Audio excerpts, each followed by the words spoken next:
Hello and welcome to another edition of Y-PAC Check-ins. I'm your host, Sean Davido, and today I'm joined by Rich Austin. Rich is the Director of Sports Development for the Yakima Sports Commission. Thank you for joining me today, Rich.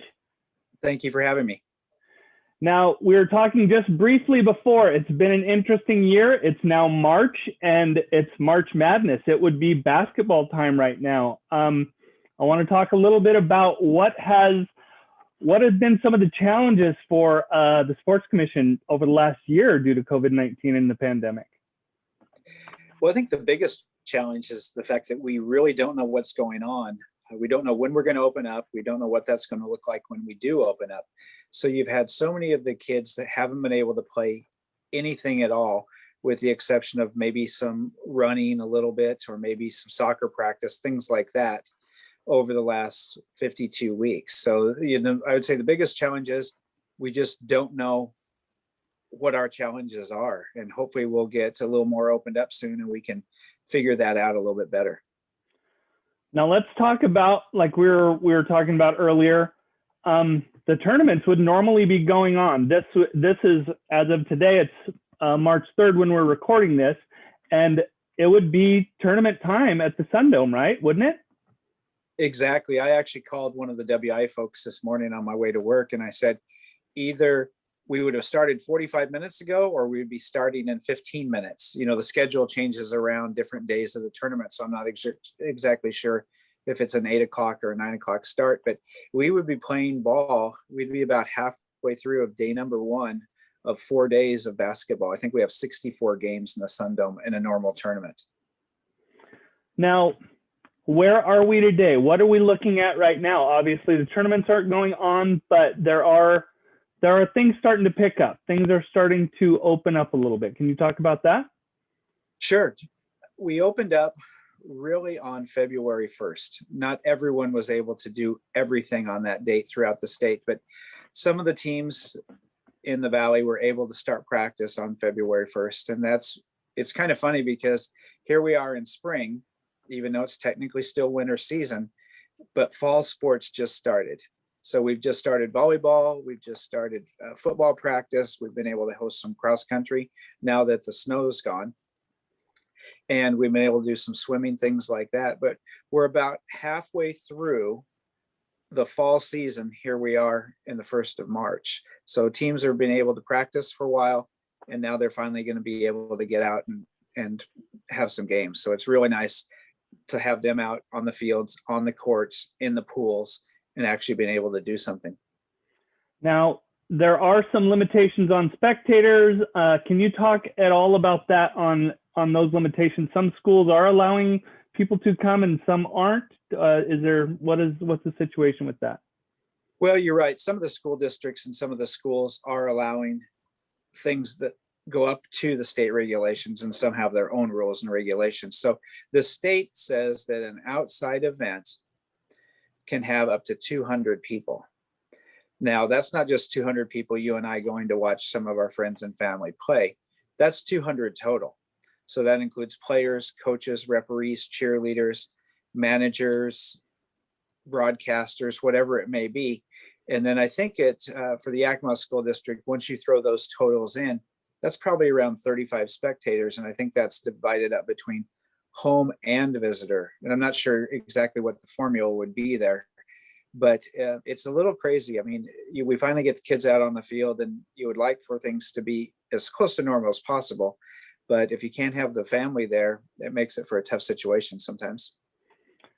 Now, some schools do have alternatives. There's some virtual broadcasts of those games available to some people. What is the temperature out there? How are parents reacting? Have you gotten any comments from the community? Just the stuff that I read on the message boards and some of those, it goes up and down, so it's kind of hard to tell. But most people, I would say, are probably a little upset now that we're finally open up. They want to be able to go out and watch their kids and their family members play. And that's kind of tempered by some of the folks saying, well, you just can't do that. And it's a tough situation, and I'm glad I'm not the one making the decisions, because it's a very difficult decision to be made. I think probably that it could be a little more equitable. If you have a facility like Zeffel that's huge, that can hold anywhere from 4,000 to 6,000 people, that's different than if you go to a 1B school and they just have bleacher space for about 60 people.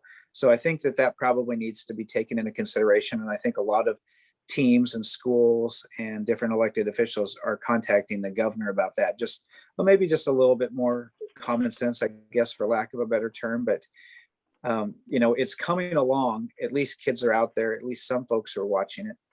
And you're right. I know I talked to a gentleman today, and he's brought out 3 big screens for different school districts and hooked up an FM transmitter, so you can film everything and kind of project it out and let people at least watch it live, so to speak. Now, what are some of the things moving forward? Where do you see this going in the next couple months, just near term? Where do you see things by the end of the school year, let's say? Well, things get a little bit different. It is just kind of a wacky year. As I mentioned, here we are in spring and we're having fall season. At the end of this month, then we start spring season. And at the end of April, we start winter season. So it's really up in the air. To do events indoor, you can have a lot less capacity. And so that's why the WIAA, the Washington Interscholastic Activities Association, pushed that winter season back, because that's when you have primarily the indoor sports. You have wrestling, you have basketball. Those have been designated as high risk sports because you're in such close contact with the other participants. So it's going to be really interesting to see what's allowed. I'm not a negative person, but at least over the last year, I've turned to temper my expectations a little bit, because every time it seems like you take a step forward and 2 steps back, or vice versa. So I think that we're going to make enough progress, enough folks are going to get vaccinated, that we're going to be able to do some of those indoor sports. It's pretty much taken out all the high school state championships this year, because it doesn't make sense to rent large facilities like the Sun Dome or like the Tacoma Dome around the state if you don't know if you're going to have fans or even hold the event. So I think that looking forward, I just want to get us through the school year, get kids out playing, and then start next school year as close to normal as possible with the fall sports in the fall sports season. Right, absolutely. So that it will affect state tournaments and all those type of things. So people should be prepared for that. They won't be traveling around or having events in the Sun Dome that you can see, right? Right. That's pretty much been decided. Now, again, things could change. You never know what's going to happen. But I really think that, we want to be able to do what we can do this year, and then just prepare and be ready to go hot and heavy as much as we can starting in September. Right. Now, we're going to shift gears a little bit. Let's talk about some sports development in the Valley. There are some things going on. Can you talk a little bit about some of the new things that are going on in some of those events that may be coming up that people can participate in? Sure. Well, we do have, I believe it is in May, that's when their season starts, the new indoor football team in the Yakima Valley, the Yakima Canines. And they actually, it was probably this week last year about this time when they signed their lease to play in the Yakima Valley Sun Dome. And I think they're going to have either 12 or 14 home games. And I know they've already had one tryout about a month ago, and they're having several other tryouts. So they'll be ready to hit. I'm kind of a basketball guy, so I was going to say hit the hardwood, but they're going to get ready to hit the floor or hit the field in the Sun Dome pretty soon. Yeah, definitely. And that's one. A lot of the times when you have these leagues come in, they have teams all around the country. When I was involved with the Shockwave in 2001, we played in Utah, we played in Iowa. This league, I think, has a lot more going for it because they're playing teams like Wenatchee and Boise. I think Boise's the farthest team away, Tri-Cities. So your travel's a lot less. And hopefully we can get some things opened up and they're going to have some fans in the Sun Dome. I think it's going to be exciting football. And if you've ever, gotten close to a pinball machine and just watched that ball go back and forth, that's what indoor football is. It's just, don't blink because you can miss a touchdown. Yeah, it's a very exciting, fast-paced game. Without a doubt. Other things going on. What else can we talk about? We got the Pippins. They should start sometime in June. Haven't seen their schedule yet, but hopefully we're going to be able to do some of the things that will get fans in the stadium, Yakima County Stadium, for their season. Jeff Garrettson always puts a good product on the field, and so that's fun to do. To go sit out in the sun and grab some food and watch some good college baseball. We've got some things going on at Sozo out here. We've talked to to this group. Actually, it's an ex-Husky quarterback named Taylor Barton, who runs an association. It's kind of new, 7-on-7 football. So they've had some combines out at Sozo over the last few months, when those events are allowed, and they'll be looking to bring quite a few tournaments here to the Yakima Valley. 7-on-7 is kind of the new camp thing. When I was a kid and when you and I went to school, you might go to football camp in the summer. You might go to Central or WSU, and that's kind of how you prepared. Well, now it's 7-on-7, and it's really unique. All these kids are walking around. They have high-tech helmets. They look like Red Grange, the old galloping ghost with a leather helmet and no face mask. But it's really kind of different. They put the ball down, and the ball is on a stool, and you grab the ball, and then you have just a few seconds to score a touchdown or make your play, and then you keep going. I think you have 3 plays from the 40 to get to the 25, 3 more to get to the 10, and 3 more to score. And then if you don't, or if you do score, they just flip you around and you're on defense and the other team's on offense. So it's really going to be a big thing for us. I think they're going to make this the tournament location, even though we don't have a local team participating. And that's something that I think that you'll really see pick up. But I think they could have almost a tournament every month during January through May, and then they'll start again in October after the regular football season starts to slow down. And they've talked about bringing the largest 7-on-7 football tourney in the country to the Yakima Valley next year. So that's something we'll really be working with, and we'll keep you updated on. Right, and Sozo is a great facility for that type of event, right? Oh, especially each turf field. So we have 4 turf fields out at Sozo. Each one of those makes 2 7-on-7 fields. So that gives you 8 fields right there to play with. And that doesn't even include the grass fields. So they play these big tournaments usually at a place called the Rising Star Sports Ranch in Mesquite, Nevada. It's not that far out of St. George, Utah. They call that place the Mecca. When some of their people came here in November, they said Sozo is Mecca too. So I think they really like the facility, and you're going to see a lot of different events here. And I think it's going to bring a lot of visitors and a lot of dollars to the Valley. Wonderful. Now I see Apple Tree is behind you as your background. Golf is one of those things that they opened up early last year. And with the great Yakima weather, that should be coming back to our area now, if not relatively soon, right? Definitely. I think the only reason that we kind of put a little bit of hold on it is because of the snow. And, there's so much green space out there at Apple Tree that it all turned white for a number of weeks. So we've had a lot of tournaments. I think that those really started coming back September, October timeframe, and we're able to play really throughout the end of the year. But you'll see those tournaments come back very, very, very quickly. People just want to get out. They want to be active.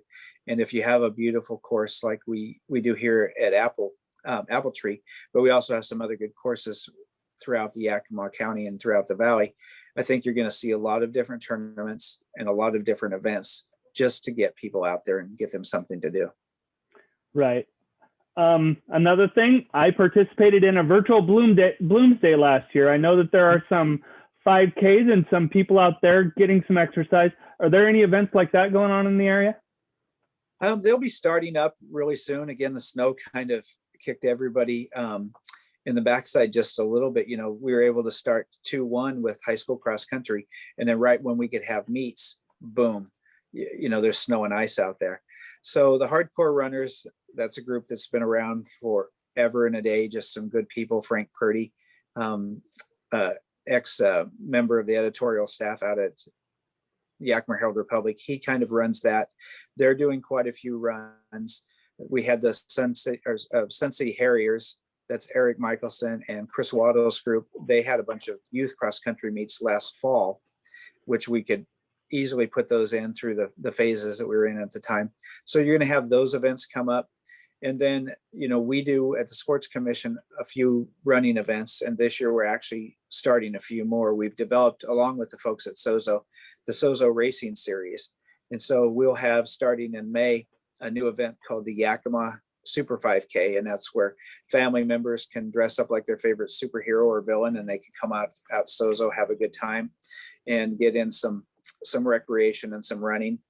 In June, we have what we call the Bubbles to Brew 5K. That's a 21 and over event where people can take part in two different races. They can do the normal 5K, or they can do a smaller one where they can go through and do some tastings of different local wines and beers. And then we're having kind of a light version of the Pirate Plunder in July. That's called the Mud, Sweat, and Beers.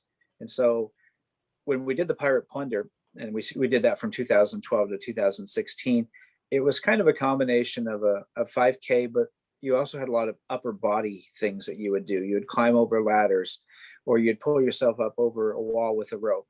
We've kind of gotten rid of those, and it's more of a lower body type of race where you really don't have to pick yourself up or carry yourself over anything. And we're going to have anywhere from 10 to 15 different muddy obstacles. And that one's going to be for the whole family too, where we'll have a youth version called the Muddy Buddies. And we think that Sozo Racing Series is going to be something that's going to be a lot of fun this year.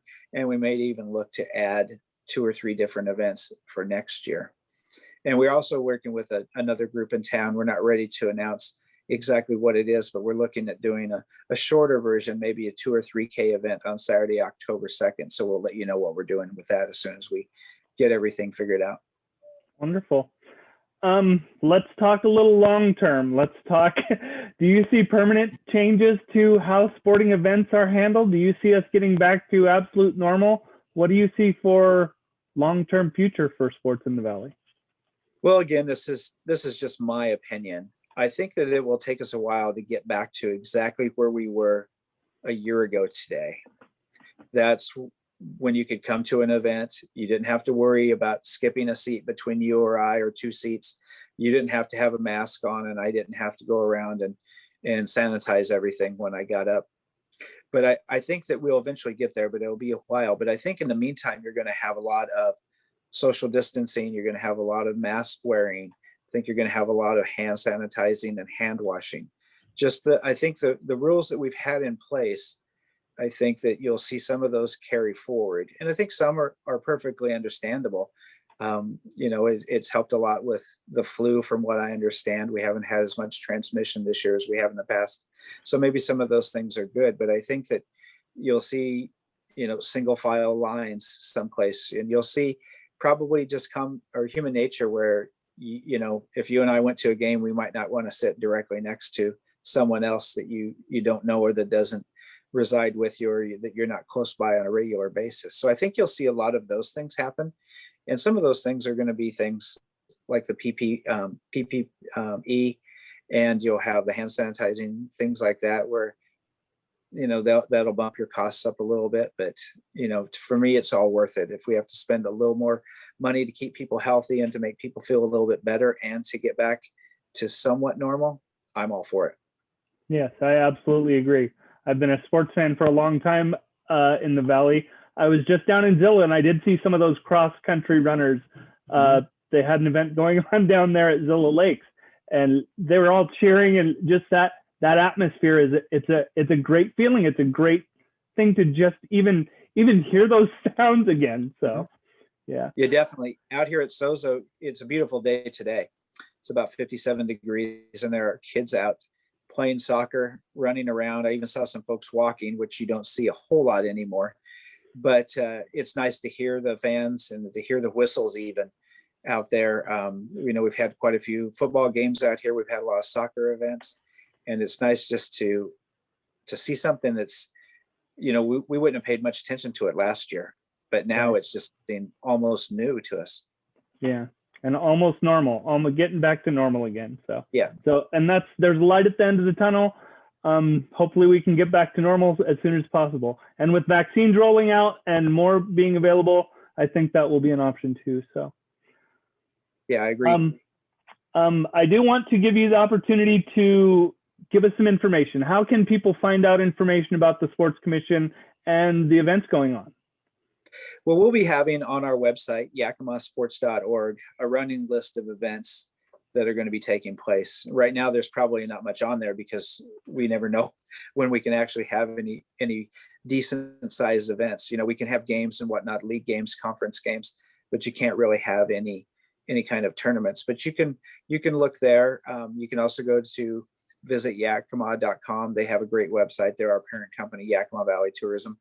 And you can go to either one of those. If you'd like to call us, you can feel free to call me at any time. My work number is 509-573-3090, or you could email me at rich@yakima. I have two email addresses, rich@yakimasports.org, and we'll make sure we get back to you right away. Wonderful.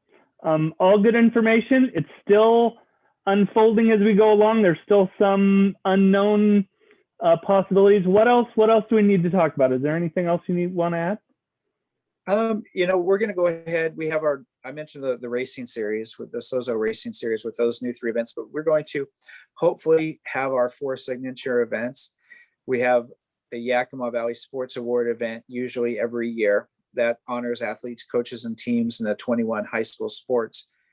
We'll see exactly what takes place with the high school season before we can really commit to that. You know, if something gets canceled, it's hard to have awards if you don't have anything to award.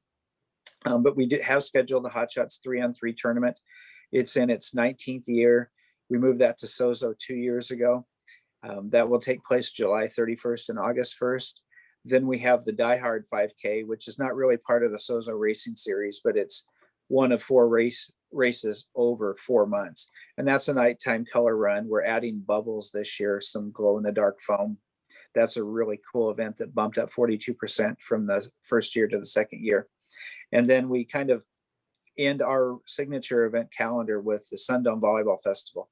And that's one of the premier high school early season volleyball events. We bring in 64 varsity teams over 2 days, 32 one day, primarily small schools. Then we bring in 32 larger schools on Saturday and have 16 JV teams play at Davis High School on Saturday as well. So that's a really good event. It's kind of the last ditch effort to make sure that school season starts off right by having that event September 17th and 18th of this fall. Wonderful.